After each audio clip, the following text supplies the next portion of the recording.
नमस्कार फ्रेंड, आज का पहला प्रश्न है एक समद्विबाहु त्रिभुजाकार भूखंड का 125 रुपये प्रति वर्ग मीटर की दर से कुल मूल्य 50,000 रुपये है। यदि इसके आधार की लंबाई 40 मीटर हो तो भूखंड के बराबर भुजाओं में से प्रत्येक की लंबाई क्या है, हमें बताना है। आइए इस प्रश्न को सोल्व करते हैं। देखिए, कोई व्यक्ति जो है वह जमीन खरीद रहा है और जमीन कैसा है तो बोलिए समद्विबाहु त्रिभुजाकार आकार का है, जिसका कि ये भुजा और ये भुजा आपस में बराबर है और इसका आधार जो है 40 मीटर दिया गया है। और ये समद्विबाहु त्रिभुज है तो दोनों कोण भी इसका बराबर होगा। और अगर हम इस पे यहाँ से लंब गिरा दें, ठीक है, लंब गिरा दें तो इसको दो भागों में बांट देगा। समद्विबाहु त्रिभुज का नियम कहता है, ठीक है। इसका मतलब ये हो गया आपका 20, ये हो गया आपका 20, ठीक है। कोई दिक्कत? बोलिए कोई दिक्कत नहीं है। अब इसका क्षेत्रफल का अगर हम लोग बात कर लें कि क्षेत्रफल कितना होगा, तो 1 मीटर स्क्वायर का जो दाम है 125 रुपया है और वह कितना खरीदा है, इतना रुपये का खरीदा है। तो इसका क्षेत्रफल जो हो जाएगा भैया, ये हो जाएगा आपका 50,000 और बटे 125 रुपया के दर से खरीदा है। तो 125 दूना 250 दूना 500, ये 4 बार में, तो क्षेत्रफल आपका आ गया 400। कोई दिक्कत? बोलिए कोई दिक्कत नहीं है।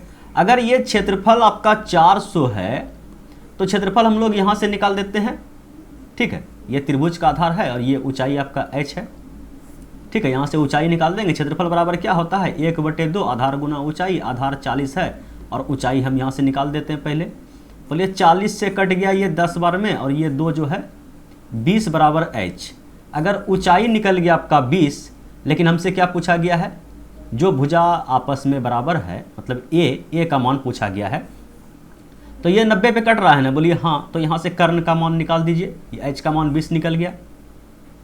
तो ए बराबर क्या हो जाएगा, बोलिए h बराबर क्या हो जाएगा, 20 का स्क्वायर 400 और प्लस फिर 20 का स्क्वायर 400, ठीक है। कितना हो गया, √800, ठीक है। इसको लिख सकते हैं 400 गुना 2, तो 400 का 20 बाहर निकल जाएगा और रूट के अंदर 2 फंस जाएगा, ठीक है। 20√2 मीटर, ये जो बराबर भुजा का लंबाई जिसको हम लोग ए माने हैं, उसका लंबाई कितना निकल गया, 20√2 मीटर। बोलिए समझने में कोई दिक्कत तकलीफ परेशानी? बोलिए कोई दिक्कत तकलीफ परेशानी नहीं है। अगर खुदा न खास्ता कोई दिक्कत तकलीफ परेशानी आ जाए तो बिंदास होकर कमेंट कर सकते हैं, उसका निदान अगले वीडियो में कर दिया जाएगा। अगर कोई दिक्कत तकलीफ परेशानी ना हो तो वीडियो को लाइक जरूर कीजिएगा। फिलहाल हम बढ़ते हैं अगले प्रश्न की ओर और अगला प्रश्न ये रहा आपके स्क्रीन पे, इसको भी सलटाया जाए। देखिए प्रश्न क्या है, यदि बहुलक तथा माध्यिका के बीच का अंतर 2 है तो माध्यिका और माध्य के बीच का अंतर ज्ञात करें। देखिए एक फार्मूला होता है ना, क्या होता है कि बहुलक बराबर, ठीक है, बहुलक बराबर क्या होता है, बोलिए 3 गुना माध्यिका, 3 गुना माध्यिका और -2 माध्य। फार्मूला सबको याद है? बोलिए याद है। तो यहां दिया गया है कि बहुलक तथा माध्यिका के बीच का अंतर 2 है, ठीक है। बहुलक नाम तो माध्य माध्यिका, ठीक है। अच्छा कोई दिक्कत नहीं है, समझिएगा कि बहुलक तथा माध्यिका के बीच का अंतर कितना है। समझिएगा कि बहुलक माइनस माध्यिका का अंतर कितना है, 2। तो यहां से ये माध्यिका जो माइनस में है उसको उठा के उधर ले जाइए, तो इधर क्या आ गया आपका, बहुलक बराबर 2 प्लस माध्यिका। कोई दिक्कत? बोलिए कोई दिक्कत नहीं। बहुलक का यहाँ से आपका मान आ गया। जहाँ जहाँ पे बहुलक है वहाँ पे आप 2 प्लस माध्यिका लिख सकते हैं। तो यहाँ पे बहुलक है तो बहुलक बराबर हम लिख सकते हैं 2 प्लस माध्यिका, ठीक है। 2 प्लस माध्यिका बराबर 3 माध्यिका, 3 माध्यिका माइनस का 2 माध्य, ठीक है। कोई दिक्कत? बोलिए कोई दिक्कत नहीं। इस मैदान को साफ कर दें, बोलिए इस मैदान को साफ कर दें।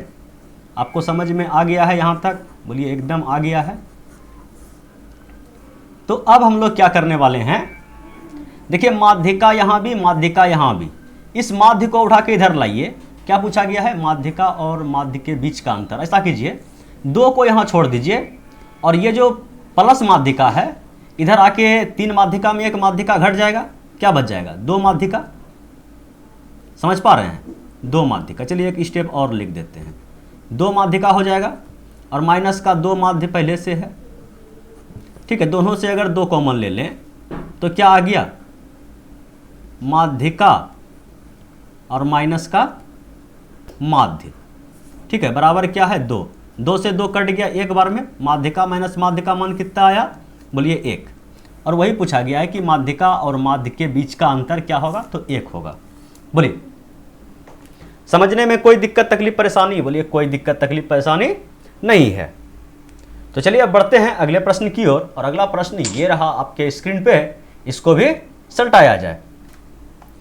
देखिए प्रश्न है, एक जार में दूध तथा पानी 3:1 के अनुपात में है। जब इस जार में से 4 लीटर मिश्रण निकालकर 3 लीटर शुद्ध दूध डाल दिया जाता है तो परिणामी मिश्रण में दूध तथा पानी का अनुपात 4:1 हो जाता है। मिश्रण में पानी की प्रारंभिक मात्रा कितनी थी। देखिए मिल्क है और क्या है, वाटर है। इसका अनुपात कितना है, बोलिए 3 आपका मिल्क है और 1 आपका क्या है, वाटर है। तो ये कितना लीटर है हमें पता नहीं है अभी, और यही पूछा गया है कि कितना लीटर यहाँ पे पानी है। लेकिन बताया गया है कि इस मिश्रण से अगर 4 लीटर मिश्रण को निकाल दिया जाए, इससे अगर आप 4 लीटर मिश्रण निकाल दिए हैं, माइनस कर दिए हैं, तो शेष मात्रा जो बचा उसमें मिल्क और वाटर का अनुपात क्या होगा। बोलिए जो अनुपात ऊपर था वही अनुपात नीचे भी रह जाएगा। अनुपात में कोई अंतर नहीं आएगा, केवल उसका जो वजन है उसमें अंतर आएगा कि उसमें 4 लीटर कम आएगा दूध और पानी का मिश्रण। लेकिन मिश्रण जो है जिस अनुपात में है, दूध पानी मिला होगा वही अनुपात में रहेगा, केवल मात्रा में 4 लीटर कम होगा। ठीक है, अब क्या बताया गया है, 4 लीटर मिश्रण निकालकर 3 लीटर इसमें शुद्ध दूध डाल दिया। ठीक है, ये मिल्क है और ये आपका वाटर है, इसमें 3 लीटर शुद्ध दूध डाल दिया जाता है तो दूध और पानी का अनुपात कितना हो जाता है, 4:1 हो जाता है। देखिए सवाल बड़ा इजी है, पानी ना ही निकाला गया है, पानी ना ही डाला गया है। यहाँ पे देखिए जिस समय 4 लीटर मिश्रण निकालने के बाद भी शेष मात्रा का अनुपात कितना है, बोले 3:1। उसके बाद इसमें कोई छेड़छाड़ नहीं किया गया है, लेकिन बताया गया केवल दूध डाला गया है। दूध डाला गया है तो दूध 3 से 4 हो गया, तो 1 अनुपात जो है दूध का बढ़ा। लेकिन पानी में कोई छेड़छाड़ नहीं किया गया है, पानी 1 पहले भी था, पानी 1 अभी भी है, तो पानी से कोई दिक्कत नहीं है। मतलब रेशियो मेरा क्या है, बैलेंस है। केवल दूध जो 1 अनुपात बढ़ा है, क्यों बढ़ा है, क्योंकि इसमें जो है 3 लीटर दूध डाला गया है। अगर 1 अनुपात का मान 3 लीटर है तो यहाँ पे अगर देखा जाए कि यहाँ पे जो है कितना लीटर है, बोलिए 3 और 1 4 लीटर। कहने का मतलब 3 दूध है और 1 पानी है, टोटल मात्रा 4 अनुपात का है, तो 4 रेशियो का मान कितना हो जाएगा, बोलिए 12 लीटर। समझ पा रहे हैं, 1 अनुपात का मान जो है 3 लीटर के बराबर है, तो 3 3 9 ये हो गया और 3 1 3 9 3 12 लीटर। टोटल मात्रा जो यहाँ पे 12 लीटर है। लेकिन 12 लीटर अगर यहाँ पे मात्रा आपका था पहले, ठीक है, 12 लीटर आपका यहाँ पे दूध और पानी का 12 लीटर मात्रा था, लेकिन ये कैसा था, इसमें 4 लीटर मिश्रण कम था। ठीक है, अगर इसमें हम 4 लीटर वाला को ऐड करके इस पॉइंट पे पहुंच जाएं तो यहाँ पे मिल्क और वाटर का जो टोटल वजन था कितना लीटर था, बोलिए 16 लीटर था। और 16 लीटर में जो मिल्क और वाटर था किस अनुपात में बटा था, बोलिए 3 और 1 4 में बटा था।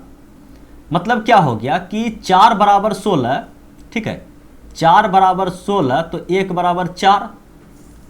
कहने का मतलब ये हो गया कि यहाँ पे जो है 1 का मान कितना निकला, बोलिए 4। तो ये जो वाटर था आपका 4 लीटर था और 12 लीटर आपका मिल्क था प्रारंभ में। ठीक है, 16 लीटर पे हम लोग वापस आ गए हैं। तो पूछा गया मिश्रण में पानी की प्रारंभिक मात्रा कितनी थी, तो पानी की प्रारंभिक मात्रा कितनी थी? 1 यूनिट, मतलब क्या 4 लीटर। Option number D. बोलिए समझने में कोई दिक्कत तकलीफ परेशानी? बोलिए कोई दिक्कत तकलीफ परेशानी नहीं है। आप लोग दिल खोलकर एक बार वीडियो को लाइक कीजिए। फिलहाल हम बढ़ते हैं अगले प्रश्न की ओर, और अगला प्रश्न ये रहा आपके स्क्रीन पे, इसको भी सल्टाया जाए, लेकिन लाइक करना नहीं भूलिएगा, क्योंकि वीडियो पे लाइक नाम मात्र का ही रहता है, इसलिए लाइक के बारे में बार बार कहना पड़ रहा है। तो चलिए इस प्रश्न को भी देख लेते हैं। एक थोक विक्रेता 3 प्रकार के सेब जिसका मूल्य 40 रुपये, 50 रुपये और 60 रुपये प्रति किलो है के वजन के आधार पर 1:3:5 के अनुपात में मिश्रित करता है और मिश्रण को 59.88 रुपया प्रति किलो के दर से बेचता है। थोक विक्रेता द्वारा अर्जित लाभ का प्रतिशत ज्ञात करें। देखिए बड़ा सिंपल सवाल है, थोड़ा सा मॉडरेट है, तो कोई दिक्कत नहीं है। नया नया सवाल में प्रैक्टिस कीजिएगा तभी तो दिमाग में क्या आएगा, फुर्ती आएगा। 40 रुपया प्रति किलो, 50 रुपये प्रति किलो और 60 रुपये प्रति किलो। 40 रुपये वाला का 1 केजी लिया है, 50 रुपये वाला का 3 केजी लिया है और 60 रुपये वाले का कितना लिया है, 5 केजी लिया है ना। इसका जो है वह 5 केजी लिया है। तो टोटल जो इसको खरीदने में पैसा लगा, कितना पैसा लगा होगा? बोलिए 1 किलो खरीदा तो इसका 40 रुपया लगा, और इसका 5 दिया 15, 150 रुपया लगा, 6×5 30, 300 रुपया इसका लगा। ठीक है, तो टोटल जो है खरीदने में पैसा उसको कितना लगा होगा? ठीक है, तो 300 और 150, 450, 450 और 40, ठीक है, कितना पैसा लगा होगा उसको? 490 रुपया लगा होगा। तो 490 रुपया में वह कितना केजी फल खरीदा होगा? तो बोलिए 1 और 3, 4, 5, 4, 9 किलो। ठीक है, 9 किलो अगर वह सामान खरीदता है 490 रुपया में, तो बोलिए 1 किलो का दाम कितना है? बोलिए इसको भाग दे दीजिए, 9 पचे 45, कितना बचा? बोलिए 4, तो 9 पचे 45 हो जाता है, 40 है, तो 9 चाक 36, ठीक है, तो 36 फिर बचा 4, तो मतलब 0.44 चलते रहेगा। ठीक है, 54.4 चलते रहेगा। चलिए आप समझ पा रहे हैं, यहाँ लिखेंगे तो हम लोग क्या हो जाएंगे, अगले पेज में जम कर जाएंगे। समझिएगा 54.4 रुपया प्रति किलोग्राम ये सीपी है। अगर वह कितना किलो सामान खरीदा है? 3 और 1 4, 5 और 9 किलो। ठीक है, तो 1 किलो का दाम तो हम लोग निकाल लिए, 9 किलो पे क्या ले जाएंगे? 1 किलो का दाम कितना हो गया? इतना रुपया, और 1 किलो को बेचा है वह इतना रुपया में। ठीक है, कितना में बेचा है? 59.88 में वह सामान को क्या किया? बेचा है 1 किलो को, लेकिन 1 किलो को अगर खरीदा है तो 54.44 में खरीदा है। तो प्रॉफिट देख लेते हैं यहाँ से कितना हुआ।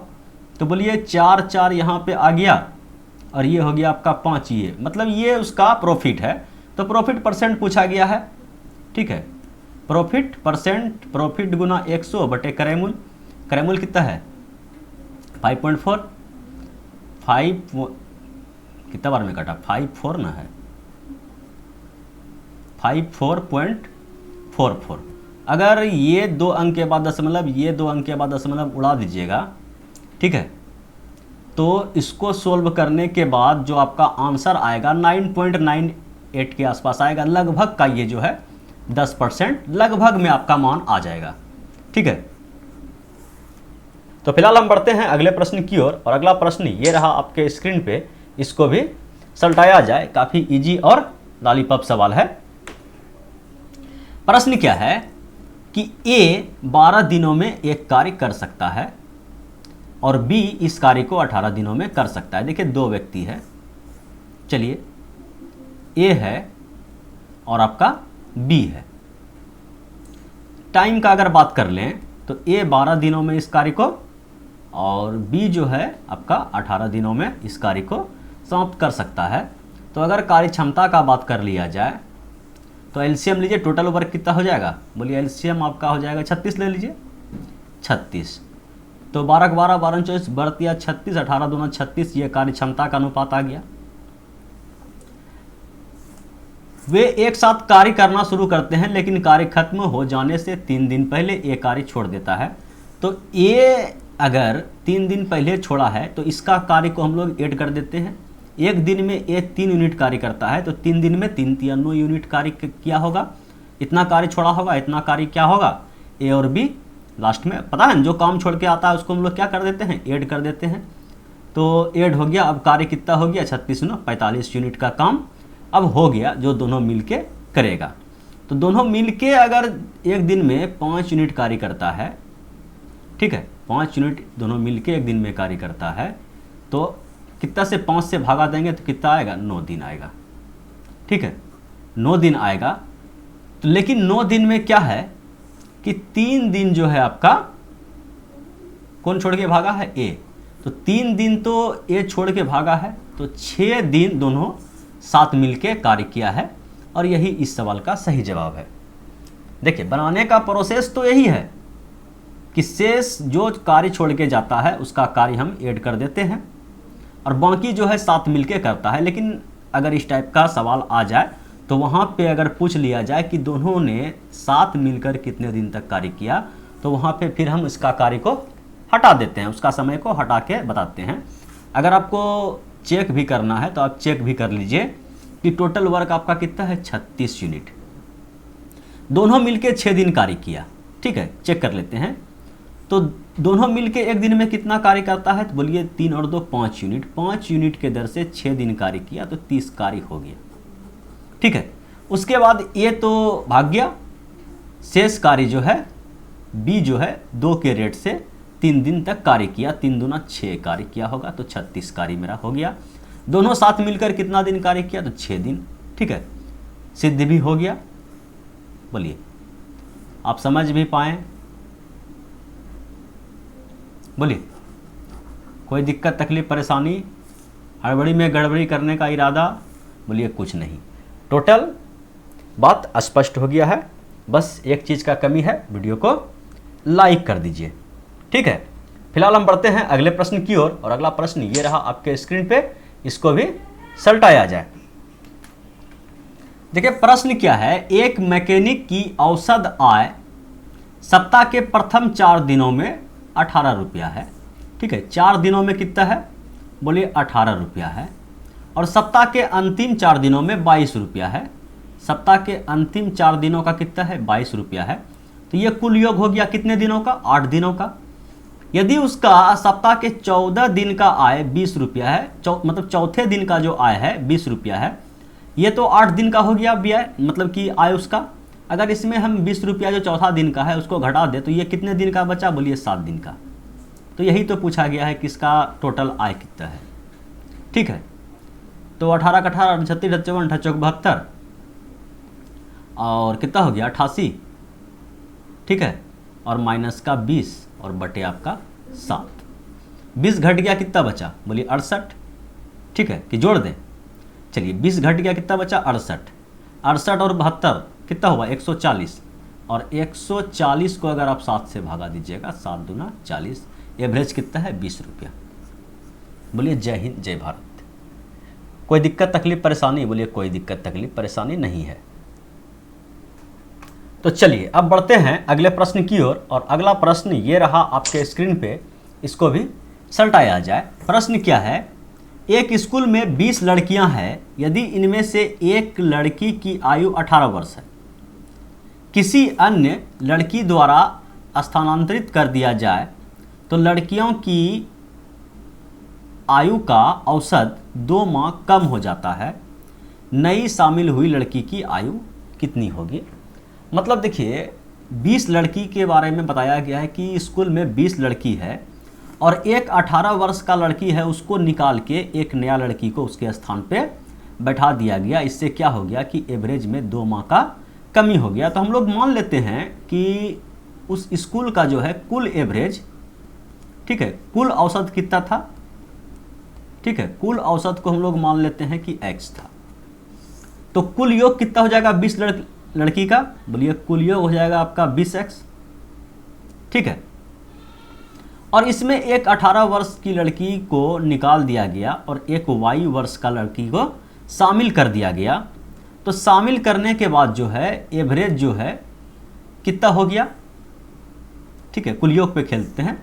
ये कुल योग का बात है, ये कुल योग हुआ ना, पहले कुल योग इतना था, उसमें एक को हटाया और एक को शामिल किया, ये कुल योग हुआ।